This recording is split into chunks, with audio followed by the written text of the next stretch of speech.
after God makes this promise to Eve and to the serpent that he's going to bring about this new seed who's going to reverse the curse of death, who's going to crush the serpent, who's going to rule like Adam couldn't, we see this promise actually repeated to Abraham in Genesis 12.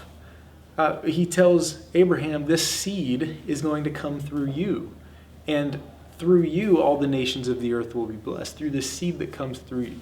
So there's this promise, though, that God is going to make Abraham into a great nation. And this nation is now going to bring about this seed, this ruler who's going to fix the problem. And so in order to do that, though, God has to, as he said to Abraham, make this nation great. He has to make them a great nation in order to bring about this plan of action. And so he promises Abraham that he will bring forth this ruler through this great nation. And so now we have to watch as God makes Israel into a great nation. And this is really the story of Exodus, Leviticus, Numbers, Deuteronomy, Joshua, is the story of Israel becoming this great nation. So Exodus is God forming a people. They're really, by the end of Genesis, there's really not a people. It's just an ethnic group that's enslaved in Egypt. But God brings them out. He delivers them, and he makes them his own people for his own possession. Next, in Exodus, God gives Moses and the nation the law. And the law is essentially instruction manual for how Israel is going to represent God to the nations.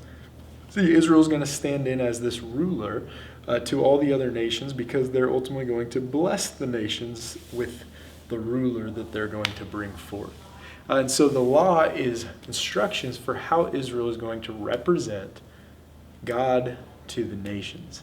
So they get a people, they get the law, next they get the dwelling. They get God's presence in their midst with the tabernacle, and he's going to fight for them, and he's going to win their battles for them. And so they have this army all of a sudden. They have this assurance and this presence of God. But now they need a land.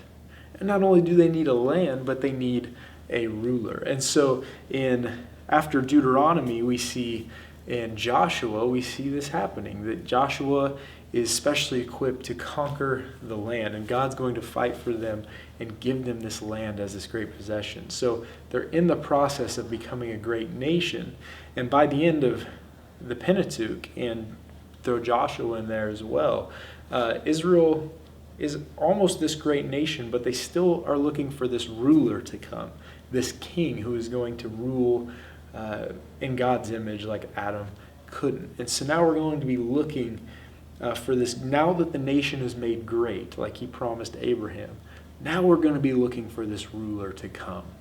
And we're going to see how that plays out in the next video.